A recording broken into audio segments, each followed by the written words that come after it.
Bien, buenas tardes a todos. Realmente estamos muy contentos de continuar con este ciclo de charlas. La semana pasada contamos con una profesora, la doctora Moira Pérez, que nos habló sobre los usos políticos de la historia, y esta semana tenemos la presencia que nos honra también de Carlos Montemayor, que dispuso de su tiempo y de su agenda también para poder compartirnos sobre la inteligencia artificial, el derecho y la ética. Bien, si bien la presentación la va a hacer Guillermo, yo simplemente quería recibirles y agradecerles por sumarse y por seguir participando de este ciclo, que recién comienza y que vamos a estar a lo largo de todo el año, siempre los miércoles a este horario de 4 a 6 horas. Hoy vamos a terminar un poco antes por la diferencia horaria del lugar en el que se encuentra Carlos. Comentarles también algunas cuestiones más operativas. Voy a dejar ahora en el chat de esta llamada la inscripción para la asistencia. Entonces allí ustedes pueden registrar la asistencia para quienes deseen tener el certificado. Y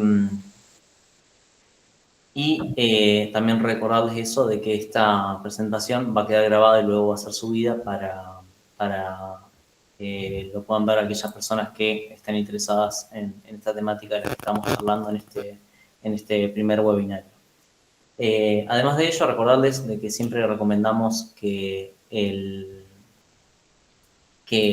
las preguntas mejor si las pueden hacer por formato escrito, ya que eso permite que se sinteticen las ideas mejor y que ganar mayor claridad y mayor tiempo, así más preguntas pueden ser realizadas. Simplemente esas cosas. Respondiendo a la consulta del chat, sí, la asistencia previa la tomamos de forma manual de las personas que estuvieron en seminario, así que no se preocupen por la asistencia del encuentro anterior. Sin más, le doy la palabra a Guillermo, que lo va a presentar a Carlos. Y bueno, agradecerle nuevamente a Carlos por su presencia y agradecerle a Lidehus por brindarnos el espacio también para poder realizar esta actividad y fundamentalmente agradecerles a ustedes que están interesados en filosofía y que están interesados también en las implicancias prácticas que pueden llegar a tener en esta época. Adelante, Guillermo. Bueno, muchas gracias. Bienvenidos, bienvenidas a esta segunda sesión. Hoy tengo el enorme placer de contar con la presencia de Carlos Montemayor, a quien conocí hace muchos años por breves intercambios que hicimos sobre cosas algo ya pretéritas, probablemente incluso nuestros intereses hoy más pregnantes. Procedo a presentar a Carlos y le doy, por supuesto, luego la palabra a él, que es el protagonista. Carlos Montemayor es licenciado en Derecho por la Universidad Nacional Autónoma de México, maestro en Filosofía por la New School for Social Research y doctor en Filosofía por la Universidad de Rutgers en New Jersey, con certificación en Ciencia Cognitiva. Actualmente es profesor de Filosofía en la Universidad Estatal de San Francisco, Estados Unidos. Entre sus libros más contemporáneos se encuentran Consciousness, Attention and Conscious Attention, coautorado con H. Aladjian, publicado por MIT Press, y también The Prospect of a Humanitarian Artificial Intelligence, de libre acceso, publicado por Bloomsbury. Sus principales áreas de investigación son la filosofía de la mente, la epistemología y especialmente sus aplicaciones a la filosofía del derecho contemporáneo. Sin más, te doy la bienvenida, Carlos. Tienes la palabra. Gracias. Muchas gracias, Guillermo. Muchas gracias, Franco. Les agradezco también a todos ustedes por estar aquí. Me da mucho gusto poder participar en estas sesiones. Y efectivamente yo conozco a Guillermo desde hace tiempo y hemos compartido intereses mutuos desde ese tiempo y le agradezco su generosidad por invitarme. Yo tengo una presentación que voy a dar brevemente, pero lo más importante que me gustaría, con lo que quiero empezar es, hay esta cuestión sobre, o sea, el seminario sobre justicia y implicancias prácticas de la filosofía. Y desde hace mucho tiempo la filosofía de la mente ha tenido implicaciones interesantes en filosofía de la inteligencia artificial, pero ahora esquema legal de la inteligencia artificial se ha convertido en algo muy problemático. Entonces, lo que quiero ahora esbozar es cuestiones técnicas al principio y luego al final motivar una justificación de por qué debe haber un esfuerzo internacional más robusto para que no se controle esta tecnología de un modo militarizado a partir de las compañías que existen en Estados Unidos y del gobierno chino, que son las dos fuerzas que motivan el desarrollo de esta tecnología, más que, por ejemplo, Europa, que están como observadores casi. Entonces, primero voy a empezar con cuestiones generales de filosofía de la mente, pero lo importante es, o sea, primero ejemplificar por qué las cuestiones abstractas de filosofía de la mente están teniendo consecuencias muy importantes con respecto a cómo se está diseñando esta tecnología, y luego justificar por qué hay otras áreas de la filosofía, dentro de ellas filosofía del derecho, ética y filosofía política, que tienen que ser muy importantes en cómo se discute la filosofía de la inteligencia artificial, especialmente en Latinoamérica y, por ejemplo, en el sur global. Bueno. Si pudiéramos pasar a la siguiente. Perdón, yo hablo de inteligencia artificial, pero no pude subir mi diapositiva, entonces dependo de Franco. Gracias.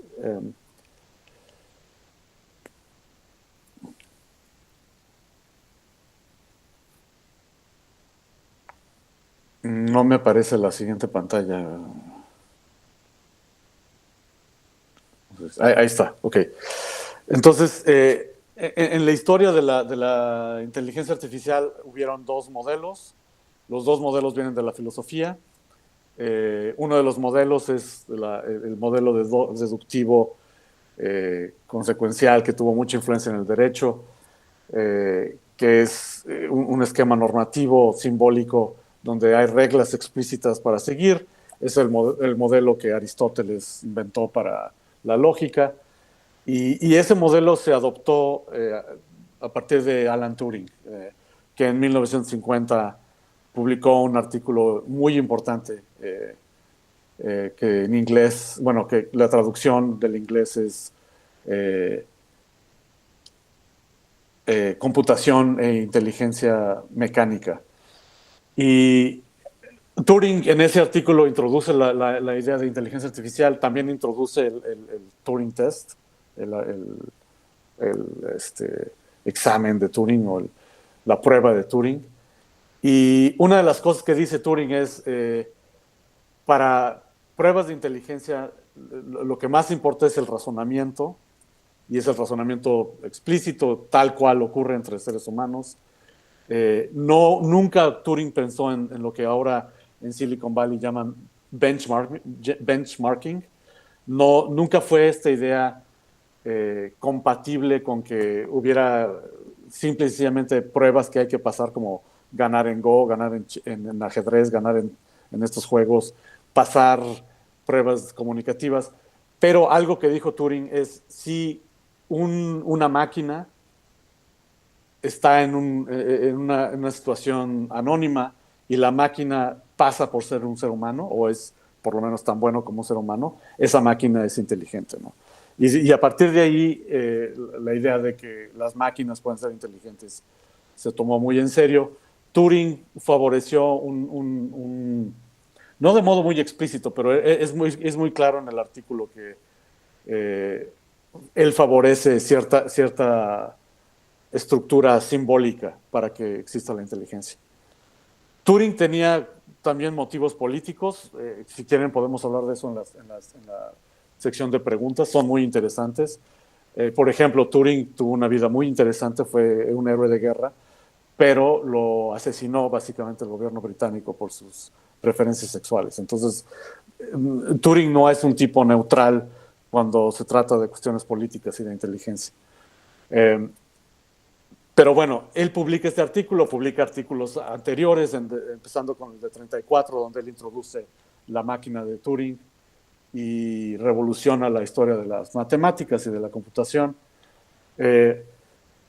Pero al mismo tiempo que la idea de Turing empieza a tener una influencia muy fuerte en Estados Unidos, comienza este paradigma alternativo que empieza con gente que trabaja en cibernética, con gente que trabaja en biología, que es lo que ahora llamamos aprendizaje de redes neuronales. Y la idea de este programa es tomar muy en serio la anatomía cerebral para desarrollar programas de aprendizaje, ¿no? Ahorita les voy a explicar por qué es interesante esto desde una perspectiva política, ¿no? ¿Podemos pasar a la siguiente, por favor, Franco? Gracias. Hay otra corriente, que es la que yo favorezco, que no se trata nada más de redes neuronales o de sistemas simbólicos. Y lo que es interesante de esta propuesta es que es basada en biología. Por ejemplo, uno de los defensores de esta propuesta es Antonio Damasio. Y lo que propone este modelo es que hay que entender a la inteligencia a partir de las necesidades de un agente corporeizado concreto. No es posible entender la inteligencia a partir de reglas y deducciones, a partir de esas reglas, sistemas simbólicos en abstracto, y tampoco es posible entenderlo a partir de comportamientos de base de datos hacia comportamiento específico de respuestas, ¿no? Básicamente lo que se llama en Estados Unidos behaviorism o la teoría conductista, ¿no?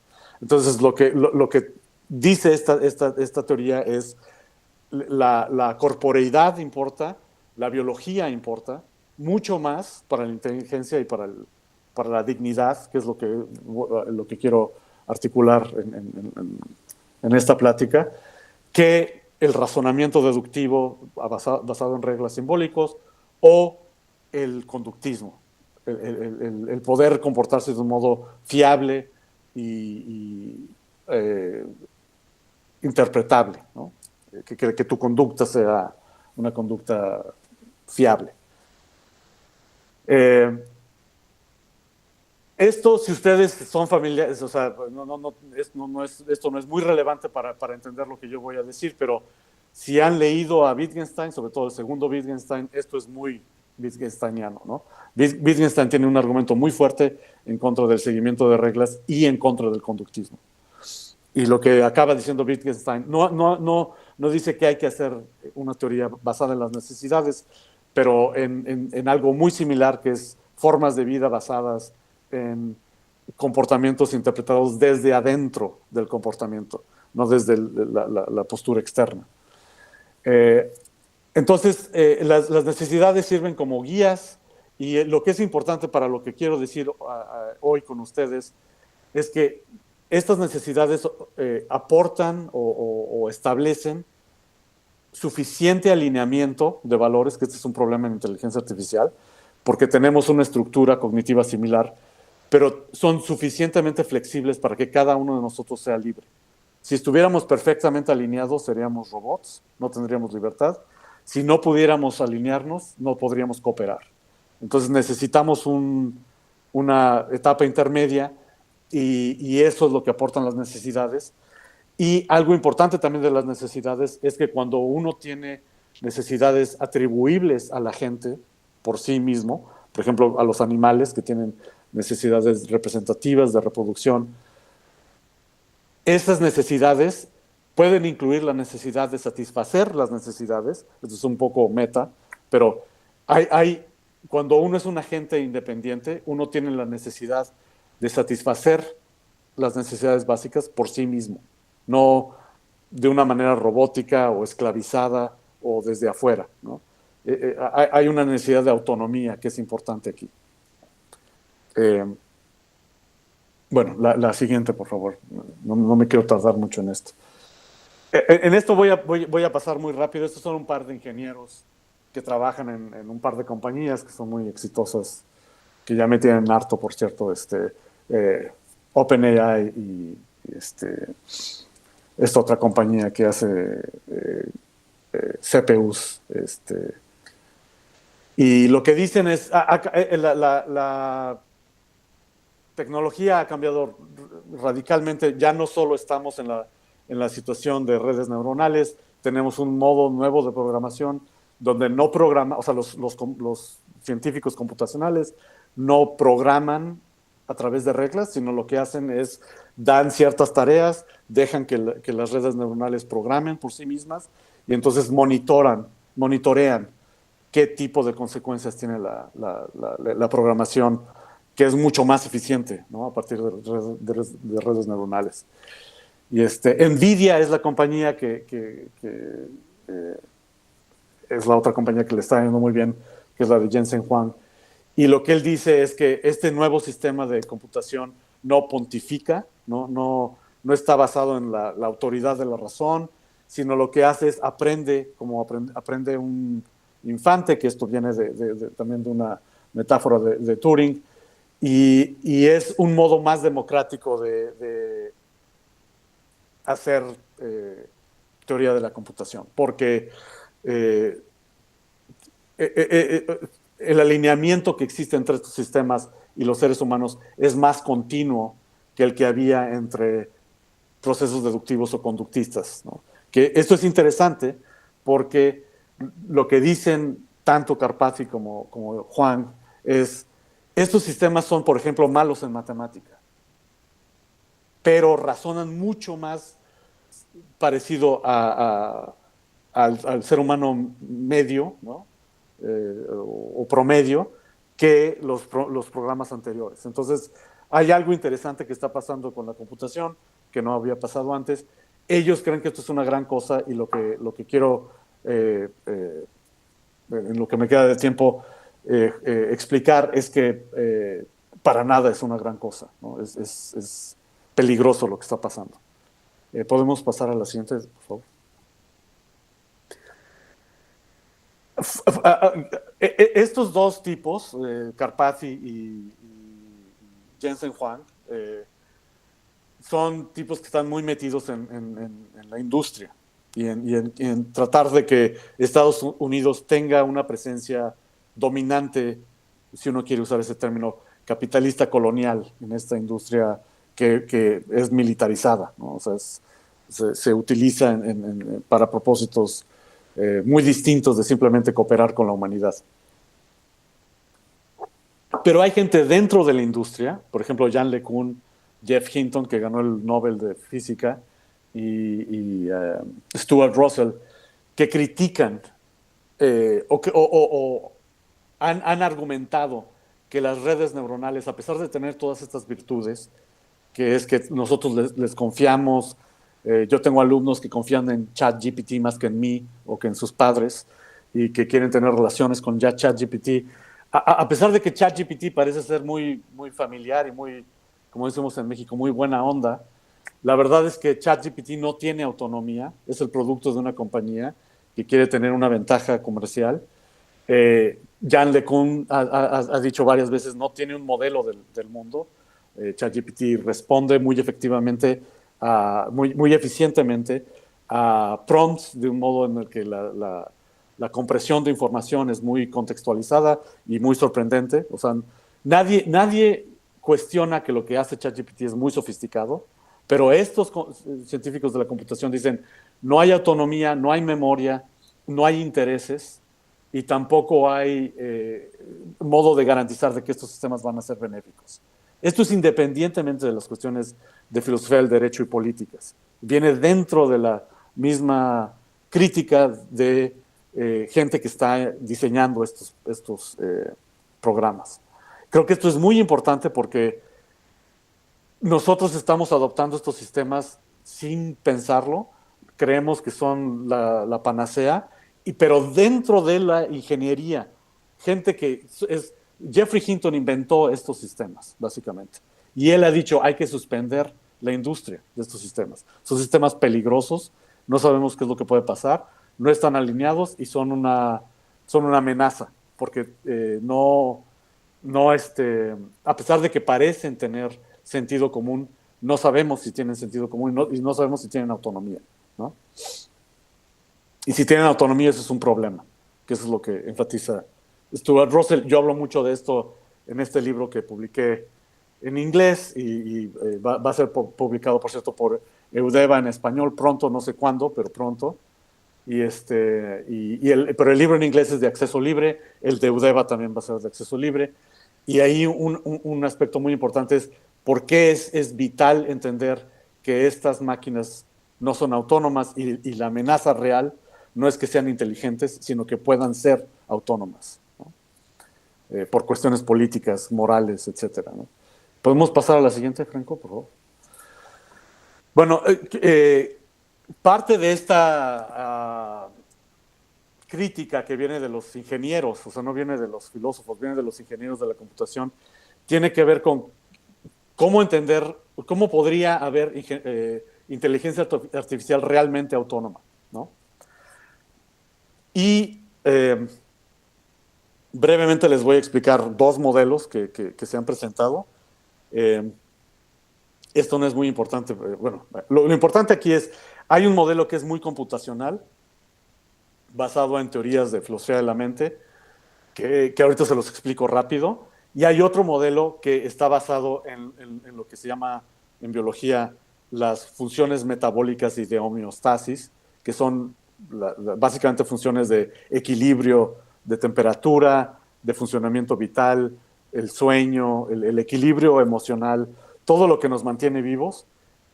Esa es la inspiración de este otro modelo. Entonces, si podemos pasar a la siguiente. Voy a tratar de pasar más rápido, porque si no, no voy a acabar. Entonces, un modelo que es muy... De hecho, este es el tipo que les estaba diciendo que él dice que por ejemplo, ChatGPT, los LLMs contemporáneos, no tienen inteligencia porque ni siquiera tienen un modelo del mundo.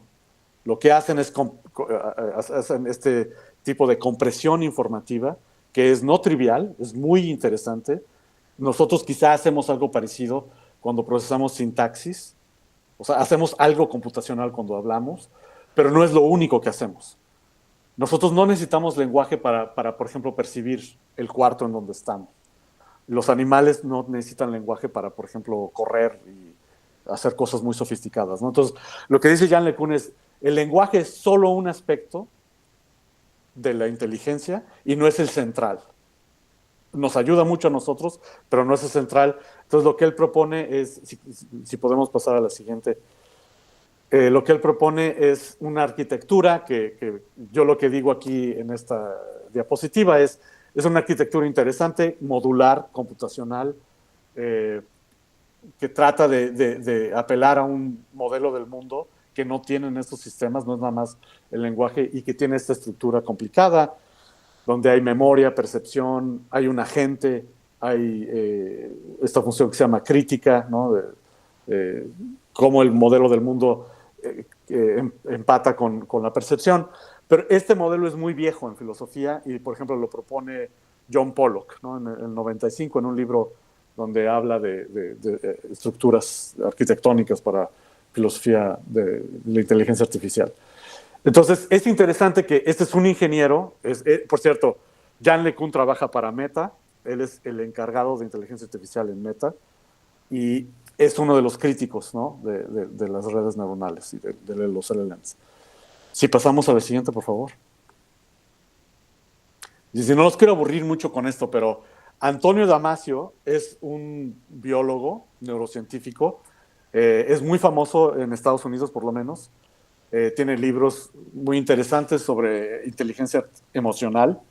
Y lo que él dice es que la inteligencia es una característica, es una propiedad de agentes, y los agentes son vivos, y una característica central de los agentes vivos que son vulnerables al medio ambiente. Entonces, lo que él dice es, las redes neuronales son lo opuesto a lo vulnerable. Gastan mucha energía, dependen de bases de datos que son brutales, o sea, ningún ser humano puede tener acceso a la milésima parte de la base de datos que tienen estos sistemas. Entonces, son sistemas carísimos, muy complicados y no logran hacer lo que hace una abeja o un gato, ¿no? Son sistemas muy complicados con implicaciones muy controversiales con respecto a situaciones políticas y no son vulnerables. O sea, no son vulnerables en el sentido de que sus propiedades intrínsecas están conectadas al medio ambiente, de modo de que si no satisfacen sus propias necesidades, perecen, ¿no? Eso dependen de energía y dependen de bases de datos, pero eso es impuesto desde afuera, no es una cuestión interna del sistema, es por diseño que eso ocurre, ¿no? Entonces, es una decisión industrial, comercial y política que estos sistemas existan, y eso es muy distinto a la inteligencia biológica. Nadie decidió políticamente, bueno, aquí nos podemos meter en temas teológicos, ¿no? Pero hay una diferencia muy radical entre un sistema biológico que sostiene su propia vida y tiene su propia autonomía metabólica, y estos sistemas que son un artefacto de industrias muy poderosas, ¿no? Si podemos pasar a la siguiente, por favor. Entonces, lo que dice Damasio es que un sistema inteligente cambia dinámicamente con el medio ambiente, no se mantiene estático como los LLMs que mantienen sus pesos probabilísticos de un modo estático, ¿no? Se adaptan a los prompts, se adaptan a nuevas bases de datos, pero los pesos probabilísticos se obtienen después de la etapa de entrenamiento, ¿no? La siguiente, por favor. Entonces, lo interesante es que las necesidades agenciales biológicas permiten hablar de autonomía, son atribuibles a la gente como tal. Tenemos necesidades biológicas, representacionales, emotivas, y la urgencia con las que estas necesidades se presentan ante un agente determinan cómo están jerarquizadas. Entonces, no están impuestas de un modo comercial o político, sino son propiedades internas de la gente que debe satisfacerlas, y entonces son un tipo de autonomía. Entonces, si podemos pasar a la siguiente, por favor, porque no quiero pasarme aquí mucho.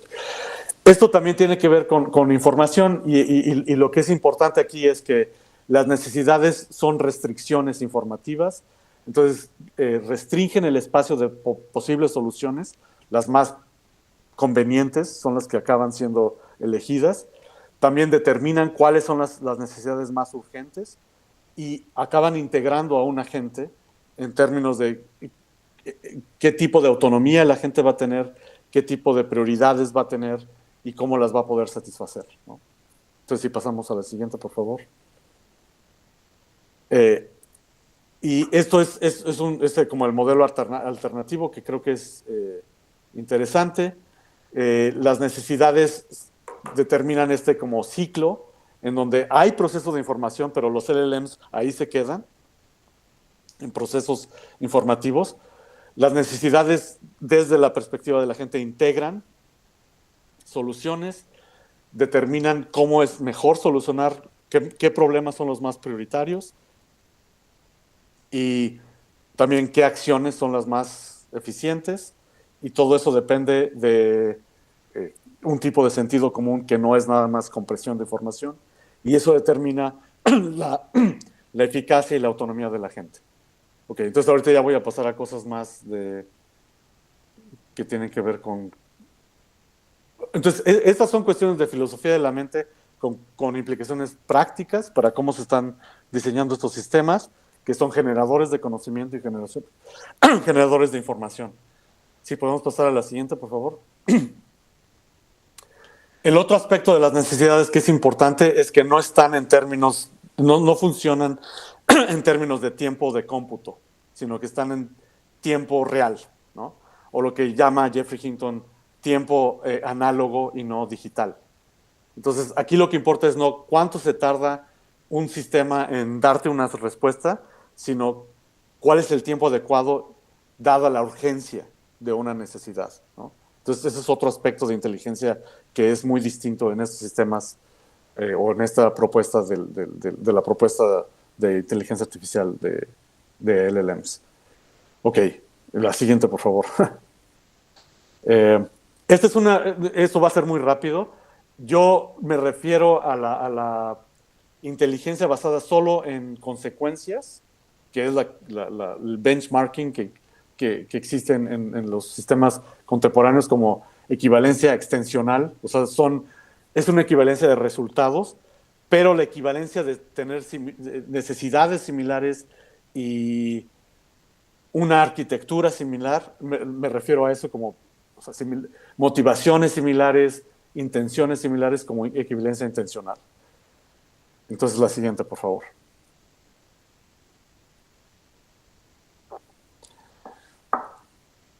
Estas etapas de proceso de información no solo son procesamiento de información, sino que integran a la gente.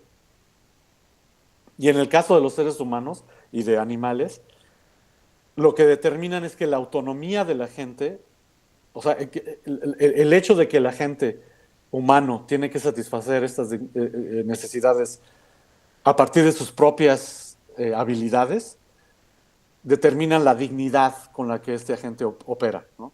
Entonces, si el agente no es, o sea, si no se le permite a la gente satisfacer sus necesidades, es una merma a su dignidad, pero también si se le automatiza de un modo en donde el agente pierde libertad, también es una merma a su dignidad. Entonces hay una conexión entre este modelo de inteligencia artificial y, por ejemplo, una interpretación capabilista de los derechos humanos, en donde los derechos humanos son posibilidades de desarrollo y la libertad de expresión, la libertad de tránsito, la libertad de comunicación son derechos que tenemos dado que somos agentes, que tenemos estos potenciales para satisfacer necesidades cognitivas, de desarrollo personal, de movilidad, de libertad, que si se nos restringen, sufrimos como agentes, ¿no? Hay una conexión entre este modelo de inteligencia y la noción de dignidad humana que existe en el derecho y sobre todo en la noción de derechos humanos.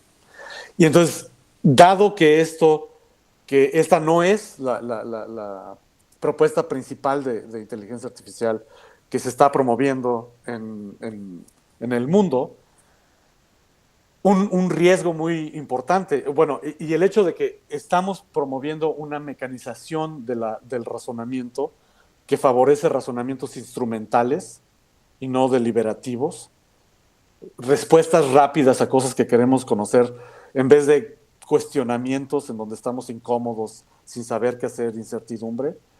El riesgo mayor de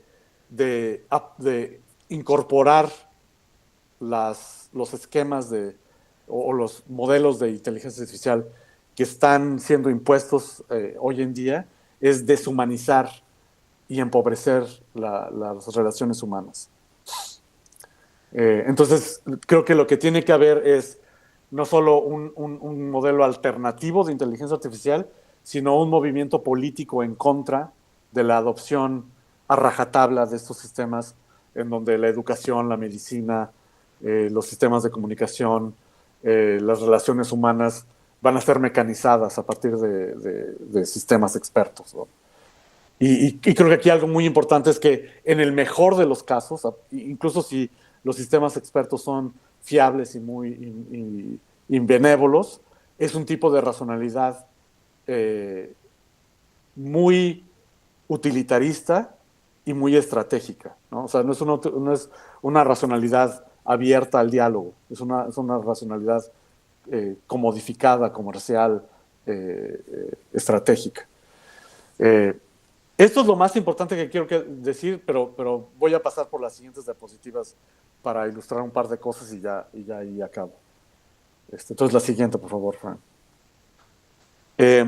Yo he publicado cosas sobre cómo en el ámbito de la medicina puede ser muy útil, sobre todo para el diagnóstico, tener inteligencia artificial para saber que hay un tumor o algo así, pero el uso sistemático de la inteligencia artificial en situaciones de cuidado médico es muy peligroso. Entonces creo que no solo hay, en esos contextos no solo hay una erosión de la dignidad y de lo humano en la comunicación, sino una erosión de la empatía, ¿no? O sea, muchos de mis colegas dicen, bueno, los seres humanos somos muy malos para empatizar. Sí, pero si empezamos a usar máquinas para el cuidado médico, vamos a ser todavía peor, ¿no? O sea, vamos a empobrecernos aún más en situaciones de vida y muerte, ¿no? Entonces creo que es importante entender que aquí hay un aspecto de la filosofía donde la filosofía moral y la epistemología pueden entenderse como justificaciones para resistir esta tecnología, ¿no? O para, por lo menos, reinterpretarla y no implementarla de un modo como si fuera un oráculo, ¿no? Como si fuera una necesidad externa. La siguiente, por favor. Y creo que lo más importante aquí es algo que enfatiza, por ejemplo, Norbert Wiener, que yo le he estado leyendo recientemente. Su libro de cibernética es una maravilla. Y lo que él dice es, tiene que haber una relación intrínseca entre inteligencia, conocimiento, inteligencia artificial, conocimiento público, la esfera pública y la libertad. Si se pierde la conexión entre la generación de conocimiento y la libertad, estamos en un problema muy grave, ¿no? Y creo que eso es exactamente lo que está pasando. O sea, él pensaba que la cibernética, por cierto, ya quiero acabar porque no quiero extenderme mucho, pero él tuvo un debate muy interesante con John Foy Neumann, que él fue uno de los de las personas que promovió, bueno, un tipo muy interesante, pero que promovió un tipo de inteligencia artificial que él pensó podía reemplazar a los seres humanos. Y Norbert Wiener siempre lo criticó a John Foy Neumann, diciendo, no, lo que necesitamos es utilizar a la inteligencia artificial para nuestro beneficio. No nos puede reemplazar, porque si nos reemplaza acabamos con la libertad humana. No tenemos lugar dentro de la esfera moral y eso es inaceptable, ¿no? La siguiente, por favor, y ya estoy a punto de... Entonces, para concluir, lo que sugiero es que una revisión de la noción de inteligencia artificial desde la perspectiva filosófica tiene implicancias para derechos humanos, para entender cómo los derechos humanos pueden ser utilizados para que no invada la inteligencia artificial esferas de dignidad y de autonomía y que no nos empobrezca humanamente, pero también internacionalmente un esfuerzo para que no se homogeneice, para que no se imponga un tipo homogéneo de inteligencia artificial, porque sería un modo de colonialismo. Y eso es exactamente lo que está ocurriendo con la adopción de estos esquemas de inteligencia artificial. Yo he tenido conversaciones en donde hay gente que se queja que el tipo de conocimiento que uno obtiene de estos sistemas tiene que estar en inglés, tiene que ser de cierto esquema evidencial y muchísima de la cultura humana ni siquiera está expresada, ¿no? Y bueno, ya es todo lo que quiero decir. La última diapositiva es un comercial, invitarlos a leer algunas partes de los que dije en mi libro. Afortunadamente, como les comento, va a estar en español, pero les agradezco mucho su tiempo y espero que haya sido útil lo que les comenté y espero. Gracias. Bueno, Ricardo, la verdad que muchísimas gracias por la presentación. Fue muy clara realmente, un tema que está muy en auge y que creo que tenemos que empezar a familiarizarnos y ver a ver cómo lo vamos a retomar desde nuestras propias áreas. A mí me interesa particularmente la epistemología y la filosofía moral, así que acepto la invitación a trabajar. Bien, vamos a dar por comienzo a la sección de preguntas. Guillermo creo que era el que quería comenzar. Como dije al inicio, la idea es no extendernos muchísimo, ya que Carlos está en un lugar que hay mucha diferencia horaria y mañana también tiene que hacer un viaje temprano, así que Por esos motivos la idea sería terminar más o menos a las 5:30, se nos dejó unos 45 minutos de preguntas, ya que fue muy exacto también con el tiempo de la presentación. Y les invitamos a hacer la pregunta, ya sea de forma escrita o oral. Por ahí escrita puede llegar a ser un poco más sintética, pero también las introducciones orales están admitidas. Guillermo, ¿vos querías comenzar? Sí, bueno, Carlos, realmente muy entusiasmado con tu presentación y por otro lado Gracias. me he permitido una justicia tardía conmigo mismo porque Roberto Parra me había invitado a participar de una discusión sobre este libro y yo ya no tenía tiempo cuando él me avisó, entonces bueno. No se preocupes. Bueno, una Lo bueno es introducción. que estamos platicando ahora y podemos seguir platicando, sí. Exactamente. Bueno, una introducción muy conocida por todos para hacerte 4 breves cuestiones, porque es un tema verdaderamente complejo, porque tiene cuestiones que atañen a filosofía de la mente, filosofía moral, filosofía política, filosofía del derecho, teoría de la agencia, teoría de las razones, o sea, creo que entra un mundo completo de la filosofía. Entonces, primero me acordé del mito de Fedro, de que el temor a escribir, a la escritura como una técnica, como un artificio humano, ponía en riesgo a la humanidad, ¿no? En ese momento era, digamos, fortalecer el olvido, ¿no? Y para Platón era muy importante recordar. Pero me da la impresión, por escucharte, que esta amenaza es mucho mayor que la que está implicada en la escritura, porque en la escritura de algún modo todavía podremos responder de algún modo por lo que escribimos, pero si las máquinas se vuelven autónomas, el dilema se resuelve en el peor escenario. Eso era una breve introducción para hacerte tres o cuatro cuestiones breves. Primero, a mí me da la impresión de que todo el corpus sobre teorías de la inteligencia artificial todavía siguen siendo teorías sobre la agencia humana, no sobre la agencia artificial. Es decir, cuando hablamos de módulos al estilo fodoriano, de maneras de computar, qué significa deliberar en sentido práctico, si basta deducir o necesitamos un razonamiento tópico, contextual, la idea de encarnar en un cuerpo, en las teorías enactivas. Finalmente hablamos de nosotros todavía en algún sentido, y esta era una cuestión que te quería preguntar, entre otras cosas porque el requisito de Damasio de cuerpos vivos encarnados, ¿no? Esos mismos cuerpos vivos son los que hoy eligen a gobiernos autoritarios de extrema derecha y nos ponen en el recuerdo de la Guati de por qué le prestamos anuencia a una forma de servidumbre, ¿no? ¿Por qué nos entregamos a la servidumbre?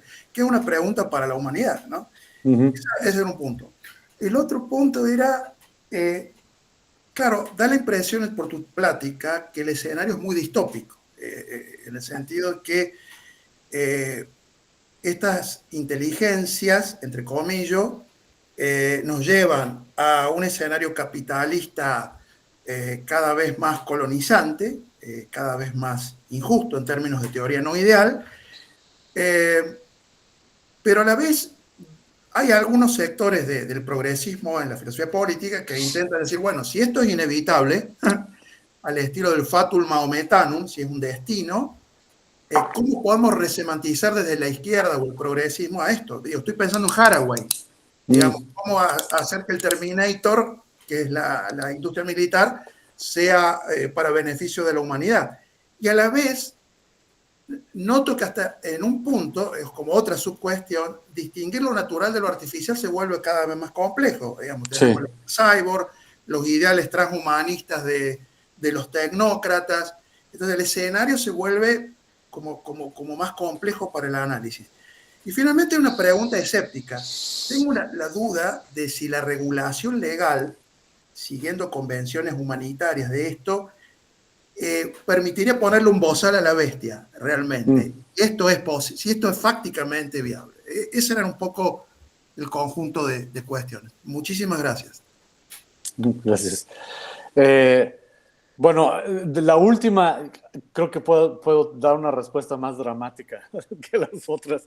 Y es que los ingenieros que diseñaron esta tecnología, todos, encabezados por Jeff Hinton, pero Jan LeCun fue uno de los que firmó Joshua Bengio, que estuvo en el equipo de Jeff Hinton. Todos firmaron una carta, incluido el loco desquiciado de Elon Musk. Firmaron una carta diciendo que había que suspender el desarrollo de inteligencia artificial, que debería haber un moratorio hasta que hubiera garantías, evidencia científica de que podríamos ponerle un bozar a la bestia, ¿no? Y bueno, yo vivo en California y algo muy interesante es que los californianos votaron a favor de esta propuesta, firmada por todos los líderes de la industria. Y el gobernador de California, que es un tipejo que más que nada es republicano, pero se la da de muy demócrata y quiere ser el siguiente presidente de Estados Unidos, vetó esa propuesta porque le pagaron básicamente los industriales que están, Google y OpenAI y Microsoft, yo creo que le dieron mucho dinero. No sé exactamente qué pasó, el chiste es que él vetó esto y es lo que ellos querían. Toda la industria quiere seguir promoviendo su industria,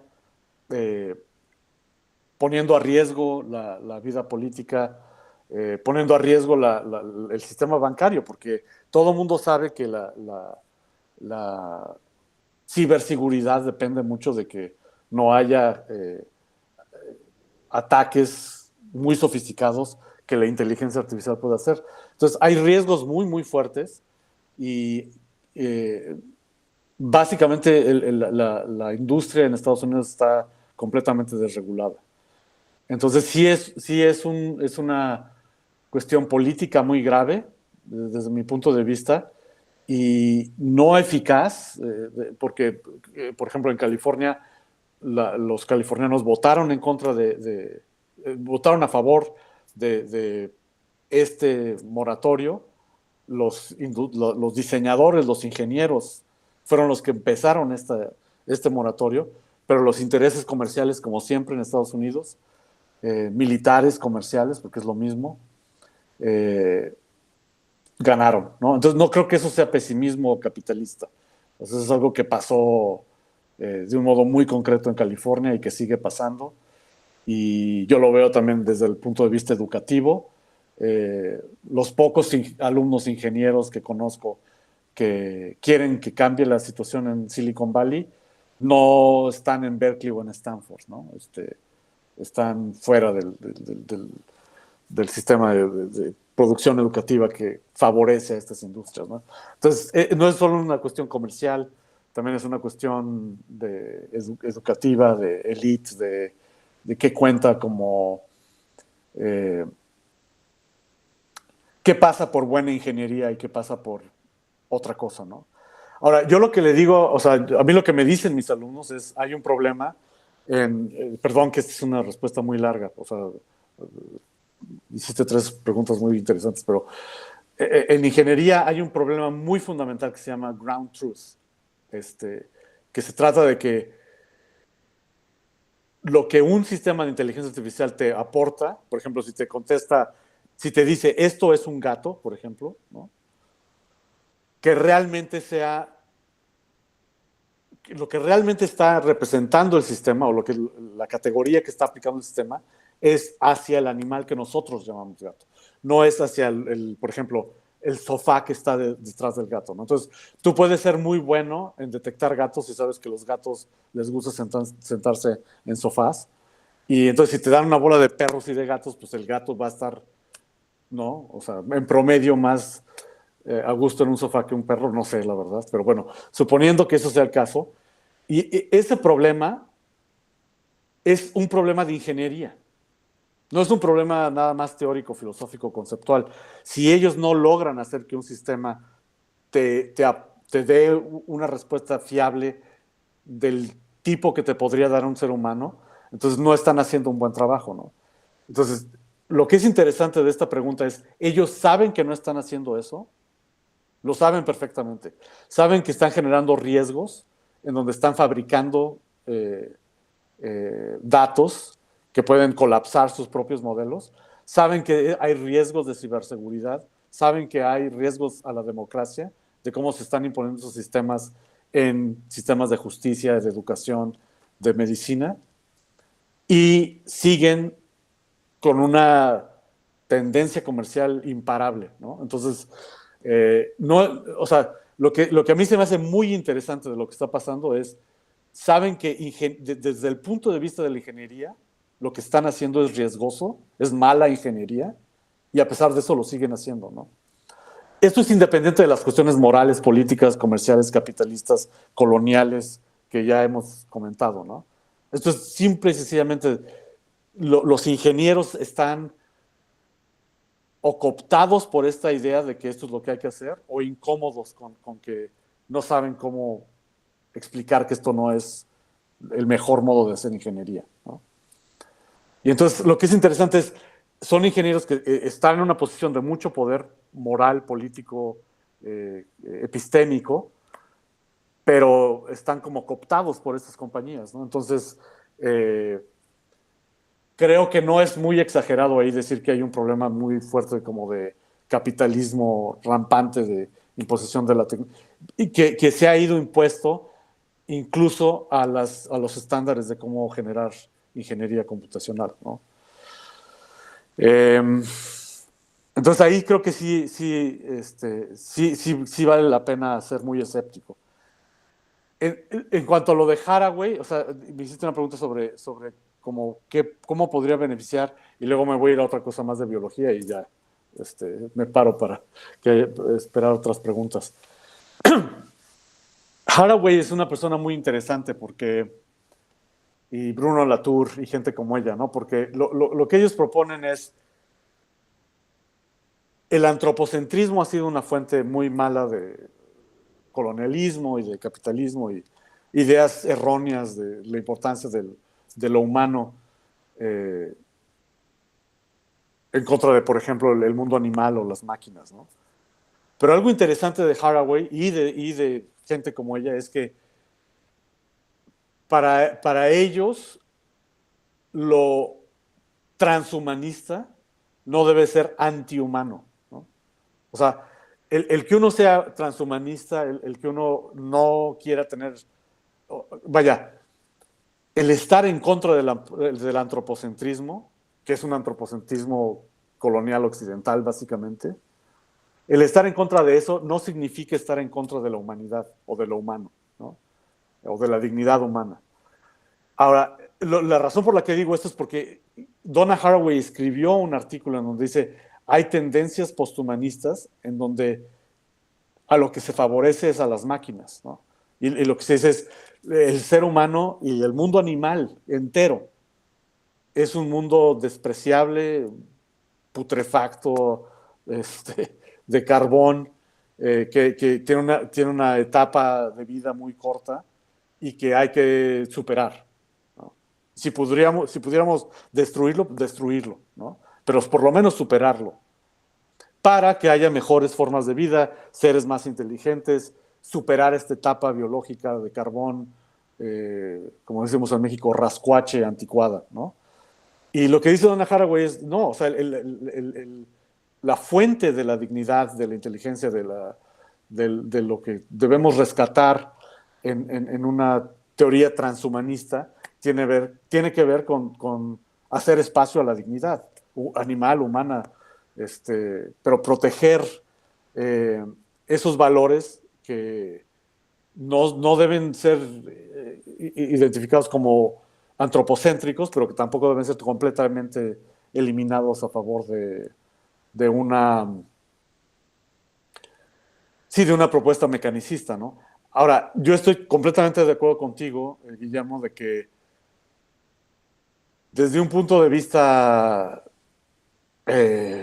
político, pero también moral, la extensión a cómo las máquinas pueden beneficiar las metas humanas es algo que hay que favorecer, ¿no?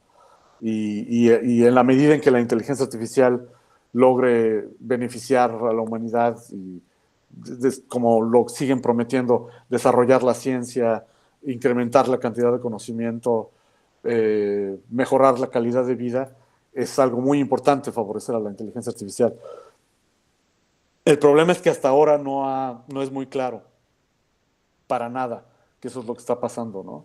Y más bien lo que es muy claro es que esta tecnología está en las manos de 6 compañías y el gobierno chino, ¿no? Y eso no es bueno para nada. Y con respecto a la biología, creo que, o sea, no quiero decir mucho más sobre esto, pero creo que algo que es relevante es, mucha gente cree que los modelos de redes neuronales son un avance muy significativo en el desarrollo de inteligencia porque se abandonó este modelo abstracto, deductivo, de reglas, simbólico, y se adoptó un modelo biológico basado en el cerebro, con redes neuronales inspiradas en células que sí existen y que desde el principio dijeron, bueno, ¿cómo es que un animal logra aprender algo tan rápido sin tener reglas explícitas simbólicas, ¿no? Entonces, mucha gente cree que estamos moviéndonos hacia la biología, pero irónicamente estos sistemas eso es algo muy bueno de Geoffrey Hinton, de un modo están inspirados en la biología, pero de otro modo están alejados, muy, muy alejados de la biología, porque son digitales, o sea, son modelos digitales donde si uno los examina a detalle son ceros y unos, pero aparte son modelos mucho más complicados y mucho más costosos que los simbólicos y mucho más difíciles de interpretar y sorpresivos, ¿no? Entonces, no son realmente algo que uno puede esperar de la biología. O sea, siguen siendo sistemas muy digitales, sí inspirados en la biología, pero no hemos logrado conseguir un esquema, un modelo eficaz de inteligencia artificial que realmente que sea muy compatible con la biología, ¿no? Bien, gracias Carlos por tu respuesta. Bueno, renuevo nuevamente si alguien más quiere sumarse a las preguntas, ya sea escribirlas o bien levantar la mano y comentar. Si no hay preguntas, yo quisiera, realmente hay muchos temas que dan para charlar respecto de la intervención que hiciste, Carlos. Pero quisiera preguntarte principalmente por la idea de la dignidad humana. ¿Cómo estás entendiendo esa vulneración de la dignidad humana dentro de esta amenaza de la inteligencia artificial? Sí, muy buena pregunta. O sea, el modo como más general en el que lo entiendo es que la dignidad humana tiene que ver con esta relación entre conocimiento y libertad, en que los seres humanos, en términos del problema de alineación que hablan aquí en Estados Unidos, ¿no? con máquinas. Algo interesante de ese tema es, los seres humanos tenemos necesidades similares, que algunas de esas necesidades nos dignifican, por ejemplo, que somos autónomos, que queremos hacer cosas por nosotros mismos, que queremos tener un modo de vida en donde podamos desarrollarnos sin mucho impedimento, sin mucha tiranía de alguien. Entonces, todo eso es interesante, lo tenemos en común, pero a pesar de que hay un grado muy fuerte de similitud en necesidades epistémicas de representación, vivimos en el mismo ambiente, necesitamos cooperar de modos similares, etcétera, somos radicalmente distintos cada uno, ¿no? Cada uno tiene unas preferencias muy distintas a las de los otros y eso es parte de nuestra dignidad, ¿no? Esto en el derecho es reconocido como, ¿no?, la libertad de expresión, la libertad de pensamiento, las libertades civiles y políticas, y la cuestión de las condiciones necesarias para desarrollar estos aspectos muy específicos de la dignidad dependen de cubrir necesidades de lo que llamamos derechos sociales y económicos, ¿no? Educación, cultura, vida, alimentación. Y lo que es interesante es los esquemas internacionales de derechos humanos protegen estos derechos humanos como si fueran necesidades para la dignidad humana. Y aunque hay mucha gente que dice que estos tratados internacionales son importantes para regular a la inteligencia artificial, nunca nadie dice, bueno, deben ser los esquemas más fundamentales, ¿no? Y el esquema tiene que ser internacional, como regulamos, por ejemplo, la industria nuclear, ¿no? O sea, hay un instituto internacional que hace investigaciones nucleares porque la energía nuclear es una cuestión de seguridad global, y con la inteligencia artificial se ha hecho lo opuesto. Se ha como balcanizado la regulación. De hecho, no hay regulación en Estados Unidos. En Europa hay regulación, pero no hay desarrollo de inteligencia artificial. Entonces, lo que regulan es lo que hacen en Estados Unidos, que es una cosa loquísima. Y en China hay un gobierno que hegemónicamente determina cómo se va a hacer la inteligencia artificial, con una como paranoia política de qué es lo que puede pasar con lo que está pasando en Estados Unidos, ¿no? Entonces, no hay un esquema internacional y los datos se obtienen de un modo arbitrario, global, internacional, sin tomar en cuenta para nada privacidad y cuestiones de derechos humanos. Entonces, por un lado suena muy utópico lo de la dignidad humana. Creo que desde una perspectiva filosófica, desde cualquier teoría de la justicia, incluso teorías ideales de la justicia, como la de Rawls, la dignidad humana depende de que haya circunstancias de cooperación simétricas, ¿no? Eso significa que en contextos de conocimiento y en contextos de desarrollo de conocimiento y de intercambio de razones, debe haber suficiente libertad para que los sujetos se desarrollen y desarrollen sus propias perspectivas de un modo libre.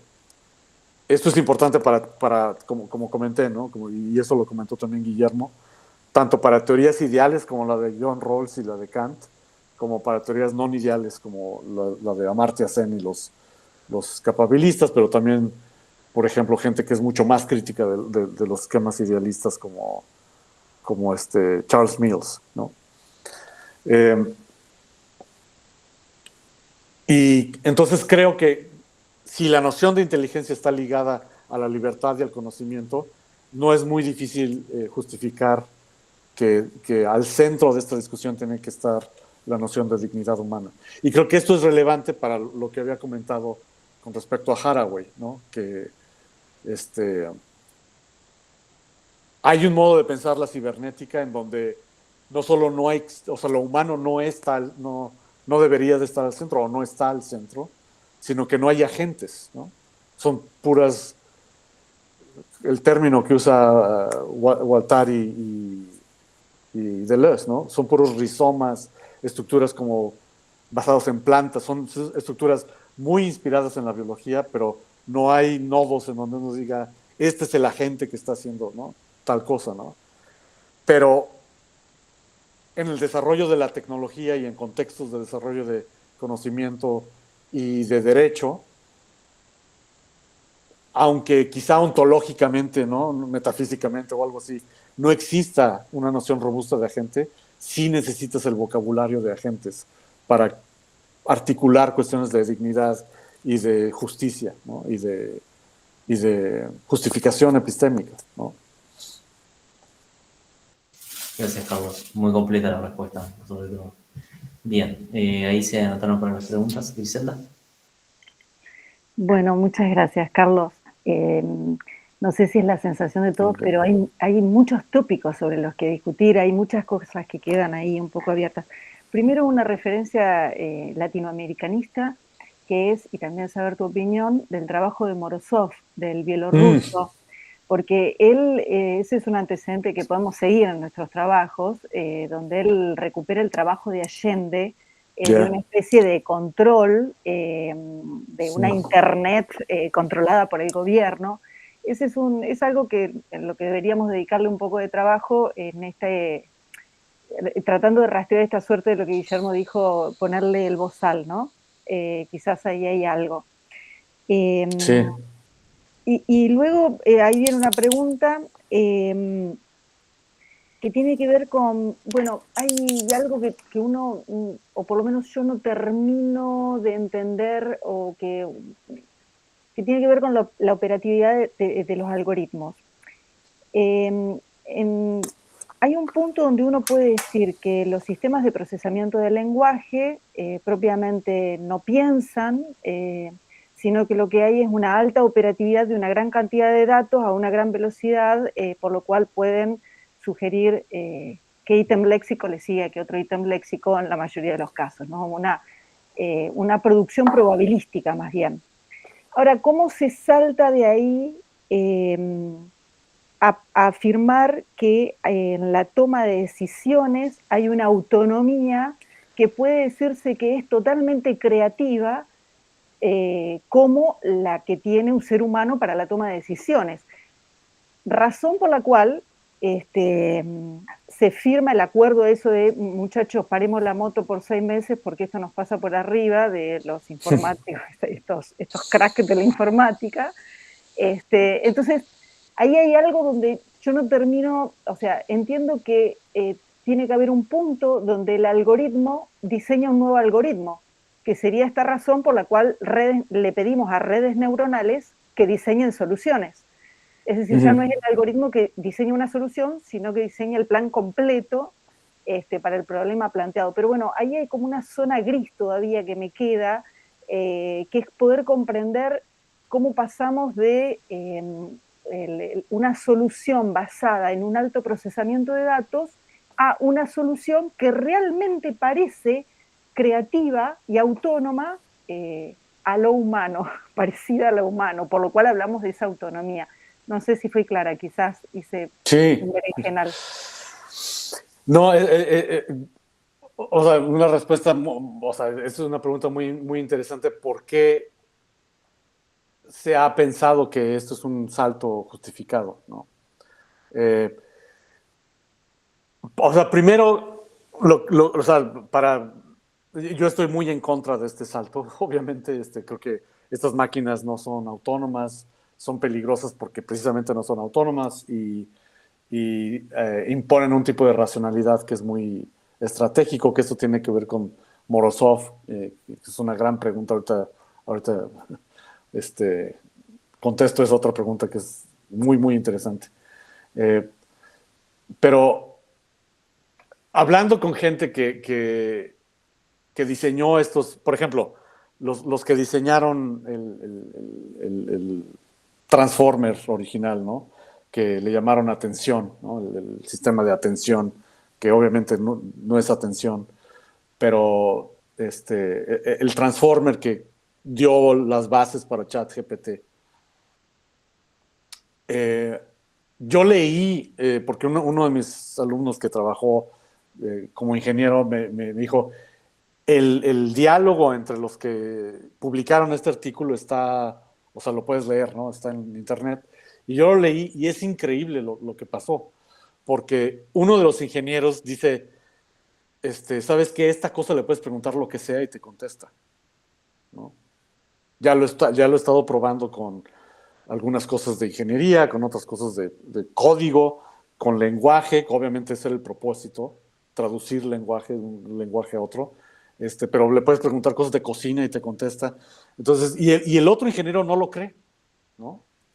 O sea, no, a ver, o sea, esto es un programa de traducción, o sea, estás muy confundido. Tú le pones lenguaje, te da lenguaje, y lo que hace es traducir, no. Y le dice, no, o sea, pregúntale algo y vas a ver que sí contesta, ¿no? Y creo que eso es interesante porque es algo que jamás le pasó a los ingenieros de la computación, ¿no? O sea, los ingenieros de la computación llegaban a un taller o llegaban a Bell Labs o a donde fuera y decían, vamos a programar este sistema, va a ser un sistema complejo, esta es la base de datos, esto es lo que va a pasar y todo está determinado, ¿no? Y en esta ocasión fue lo contrario, ¿no? Dijeron, es un problema muy complejo y sabemos que es un sistema muy inteligente, pero el propósito es que traduzca, ¿no? Que haya una traducción de texto a texto y no queremos nada más, ¿no? Y el sistema empezó a hacer cosas que no lo esperaban los ingenieros, y cuando los ingenieros lo empezaron a programar para que incrementara este tipo de respuestas, fue una cuestión dramática, ¿no? Porque entonces no solo daba respuestas, sino que daba respuestas muy sofisticadas y toda la historia que conocemos, ¿no? Entonces, creo que de ahí parte esta narrativa de que son autónomos. Porque la sorpresa vino de los mismos diseñadores que diseñaron el programa, y el modo en el que ellos entendieron lo que estaba pasando es: esta cosa está viva, ¿no? O sea, está Lemoyne, por ejemplo, que dijo de Lambda que había que darle derechos, porque estaba consciente, ¿no? O sea, dijo, yo hablo con Lambda y Lambda me dice que siente cosas y ya tenemos una relación muy íntima. Y el tipo de Google dijo, pues, ¿sabes qué? Te me vas de aquí, ¿no? O sea, tú estás pero bien pirado, porque para empezar, Lambda es una máquina y no le vamos a dar derechos y tú ya enloqueciste, ¿no? Porque para nada, o sea, si contesta cosas, eso no significa que esté consciente, ¿no? Pero vaya, hubo una reacción de los propios ingenieros, y por ejemplo, a Lemoyne lo corrieron porque él publicó las comunicaciones que él tenía con Lambda, pero también insistió en que les dieran derechos, y estuvo en un pleito muy fuerte con Sergey Brin, por ejemplo, que es de los fundadores de Google. Y entonces fue como una discusión dentro de los ingenieros, qué es lo que estaba pasando con esos sistemas, ¿no? Entonces, cuando esto alcanza al público, ya existe esta narrativa de que estos sistemas son autónomos, son autosuficientes, son increíblemente inteligentes, flexibles, pueden hacer una composición al estilo de Beethoven, un poema al estilo de Shakespeare, cosas que nadie puede hacer, ¿no? Pero lo que creo que es interesante es, los mismos ingenieros dijeron, esa narrativa está muy exagerada y ahora ya es peligrosa, porque ni son muy autónomos y sí son riesgosos. O sea, sí pueden ser utilizados por agentes nefastos y pueden ellos mismos hacer cosas nefastas, ¿no? Entonces, o sea, no sé si esto es una buena respuesta a tu pregunta. Yo soy muy escéptico de que sean autónomos. Es un paso súper injustificado. Filosóficamente no hay razón por la cual pensar un sistema como estos pueda tener cualquier tipo de autonomía, no la tienen. Pero creo que mucho de la narrativa viene de lo sorprendente que fue encontrar que un sistema que viene de una tradición de traducir texto haya podido hacer lo que hacen estos sistemas, ¿no? Eso fue algo que creo que es una de las razones muy fuertes por las cuales se impuso esta narrativa de que son agentes, de que son autónomos, y etcétera, ¿no?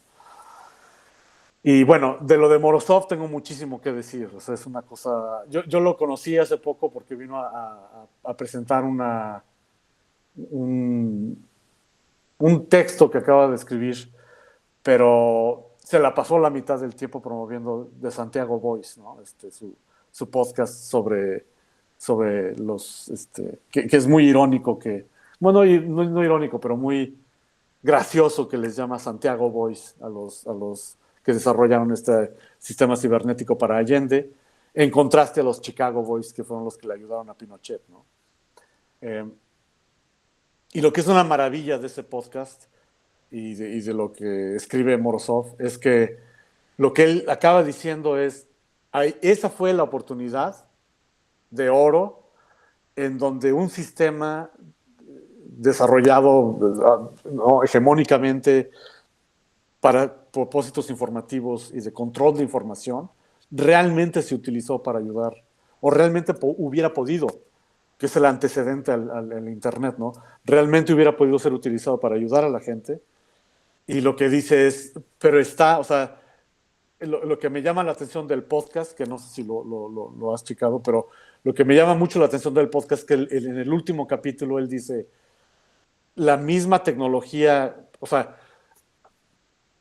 es muy difícil que ese tipo de tecnología no se utilice para fines policíacos, militares. Entonces, fue muy fácil para Pinochet cooptar ese sistema y entonces explotarlo para sistemas de monitoreo y de vigilancia y en términos de Foucault, ¿no? de represión controlada sí, de control, monitoreo y se me va la palabra en español, perdón, surveillance. Y entonces, pero a mí se me hace una maravilla lo que pasó con Allende, ¿no? O sea, fue una cosa interesantísima. El hecho de que Beer fue parte del proyecto, mucha gente de Stanford, de Silicon Valley, recibieron a estos diseñadores de cibernética de Chile como pioneros de la inteligencia artificial. O sea, es súper interesante. Y a mí lo que me gusta mucho de Morozov es que él demuestra muy concretamente el costo político de no entender estas tecnologías desde una perspectiva jurídica y del poder, ¿no? Lo costoso que es pensar que son simplemente procesos de eficacia de la información y tecnologías de la información, ¿no? Son realmente formas de imposición de razonamiento estratégico comercial, ¿no? Bien, seguimos con la ronda de preguntas. Lo tenemos a Ilia Gerenstein y luego el comentario de Moira.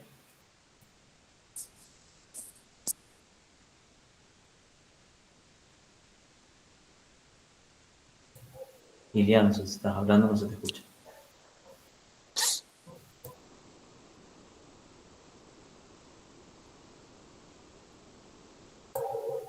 No se escucha.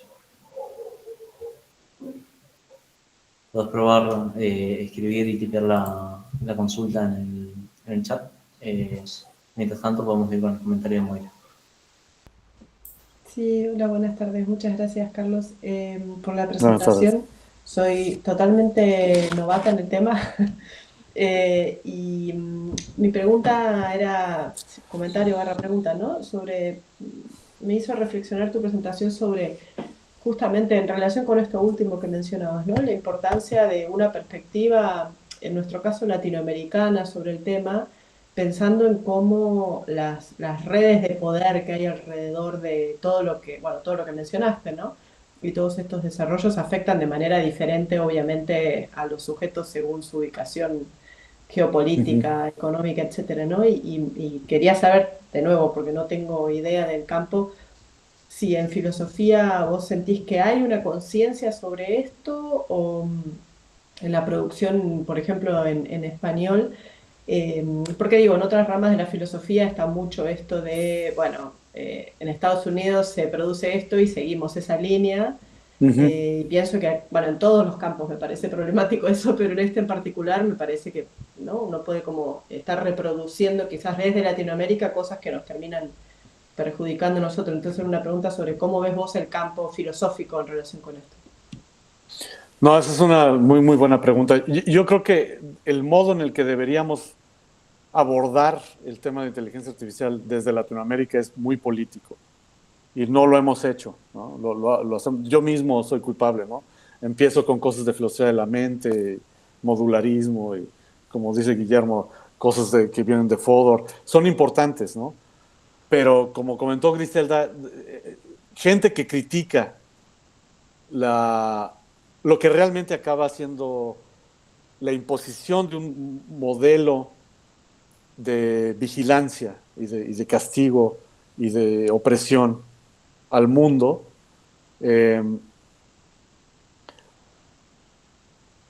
se enfoca, por ejemplo, Morozov, ese es un enfoque muy importante para él, ¿no? Cómo estas tecnologías acaban siendo, a pesar de las buenas intenciones, usadas para propósitos militares, comerciales, militares, de modos muy nefastos, ¿no? y el modelo que él da de cómo podría ser lo contrario es precisamente un modelo latinoamericano, ¿no? En este podcast de los Santiago Boys, él se enfoca obviamente en Allende y en Chile, pero habla mucho del apoyo de Cuba, de Brasil y de ingenieros argentinos que trataron de ayudar a los cibernéticos chilenos en una situación en donde estaban siendo atacados por la CIA y por la Operación Cóndor, ¿no? Entonces, algo muy bonito del podcast es que uno se da cuenta que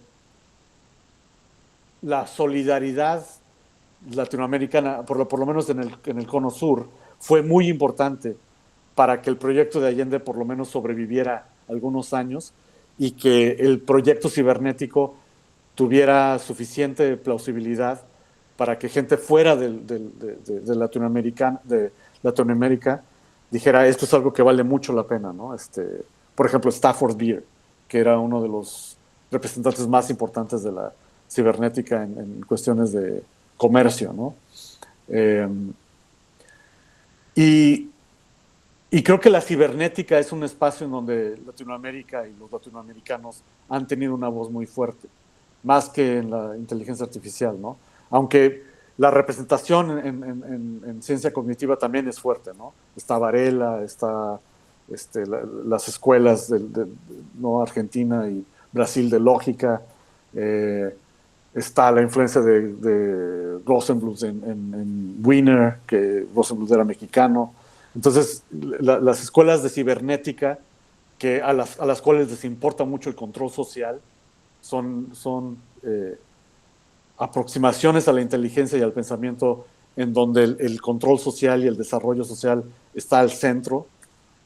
Creo que ese es un modo de poder articular algo en Latinoamérica que afecte realmente a lo que está pasando en Estados Unidos, porque si uno quiere desarrollar inteligencia artificial en Latinoamérica, eso no va a pasar. O sea, eso ya, el modo en el que está operando acá es muy difícil poder competir con ellos en términos de tecnología y de control de los recursos, ¿no? Pero hay otros modos de competir con ellos y uno de ellos es criticando lo que están haciendo como no legítimamente, algo que no es legítimamente un modo de inteligencia que favorezca a lo humano y que sea realmente inteligente, ¿no? O sea, desde el punto de vista político es muy útil esta lección de lo que pasó con Allende, ¿no? El podcast está en inglés, desafortunadamente. Obviamente Morozov lo presenta en inglés porque es la audiencia con la que quiere. Pero es muy claro que él favorece mucho al tipo de propuestas que hicieron los cibernéticos en el periodo de Allende y que él cree que es una tragedia vaya, lo que pasó obviamente, pero que el modelo de cibernética y de inteligencia artificial y de computación y de procesamiento de datos se convirtiera en lo que se convirtió, ¿no? Claro, sí. Bien, leo una pregunta que hay en el chat, que quizás hacer un comentario breve sobre eso ya, porque estamos con el límite de tiempo respecto al horario. Vemos cómo te va tragando la oscuridad. La oscuridad, sí. Así Ese que es lo malo de... Sí. Sí, no queremos retenerte muchísimo más. Ya nos has dado muchísimo para qué pensar. Pero bueno, leo el comentario de Diego Campo, que dice: me gustaría conocer su opinión sobre el uso por sus alumnos de la universidad y el impacto sobre la atención. Imagino que sobre la inteligencia artificial. Sí, gracias por la pregunta. Sí, yo en el libro digo que la atención es un aspecto muy importante de la inteligencia y hipotéticamente usando una metáfora de Turing de cómo lo que él llama la máquina niño o la máquina niña, ¿no? Que es si realmente desarrolláramos una inteligencia artificial autónoma, se comportaría como un infante, ¿no? Como una niña que aprende cosas accidentalmente, pero que tiene esta sed por aprender, más que esta sed por responder basada en prompts, ¿no? Entonces, y creo que esa capacidad de atención es muy importante para el desarrollo de inteligencia, de dignidad, y es parte de lo que digo en el libro, y hay otras cosas que son importantes, pero hay otra discusión que no la abordo yo ahí en el libro, pero que es muy importante para este tema, que es cómo se ha comodificado la atención, el mercado de la atención, ¿no? Entonces, la inteligencia artificial puede exacerbar el uso comercial de la atención, cómo uno está enfocado casi incondicionalmente a redes sociales, con contenidos que son muy adictivos, y el control social, o sea, desde el punto de vista cibernético, ¿no? El control social que eso da, ¿no? Comercial, político, de polarizar a la gente, de controlar a la gente, de predecir qué es lo que va a decir, qué es lo que quiere. Hay un artículo horrendo, horrible, que tuve que enseñar en una de mis clases, porque uno de mis alumnos me dijo que es muy importante, que es como Meta, o bueno, Facebook todo el tiempo está haciendo experimentos psicológicos y de control social. Y en uno de los experimentos, uno de los psicólogos encontró que Facebook, los algoritmos de Facebook, la inteligencia artificial que usa Facebook, es mejor que los amigos reales que tienen las personas para saber las preferencias de las personas, cosas íntimas de las personas y qué es lo que quieren, por ejemplo, comprar, qué es lo que quieren hacer, ¿no? Entonces, en una serie de preguntas, un cuestionario que se le hace a los algoritmos personalizados de Facebook en Facebook y a los amigos cercanos de las personas en este experimento, el algoritmo siempre fue mejor, ¿no? Y entonces, o sea, lo que es interesante sobre ese resultado es, nos hemos vuelto, o sea, al usar tanta información mecanizada, nos hemos mecanizado nosotros mismos, ¿no? No es, o sea, el hecho de que Facebook sepa más de qué es lo que vas a hacer tampoco es muy sorprendente porque tiene más información, ¿no? Que cualquier persona en específico. Pero sí es horrible pensar que estamos gastando tanto de nuestro tiempo en estas estructuras informativas diseñadas para mantenernos adictos a los contenidos de las redes sociales y que hemos mecanizado nuestra atención, ¿no? Entonces, esto es también una pregunta interesante en ética y en epistemología, cómo poder resistir esta tendencia a mecanizar nuestra atención, a usar nuestra atención de un modo libre y no comodificado, ¿no? No comercial. Bueno, Carlos, muchísimas gracias. Ya no te ¿No? queremos ¿De qué? colonizar el tiempo. Sabemos que tenés que tomar un tren en pocas horas. Muchísimas gracias a todos. También a Moira, que la veo que fue la que inauguró este webinario. Y nos vamos a encontrar o reencontrar el 25 de junio a las 16 horas de Argentina con Flavio Wiligues de Brasil, que nos va a platicar sobre el valor político de la rabia hoy. Así que sin más, me despido. Un fuerte abrazo. Gracias a todos. Bueno, muchísimas gracias a todos también. Agradecerles por estar aquí hoy, agradecerles también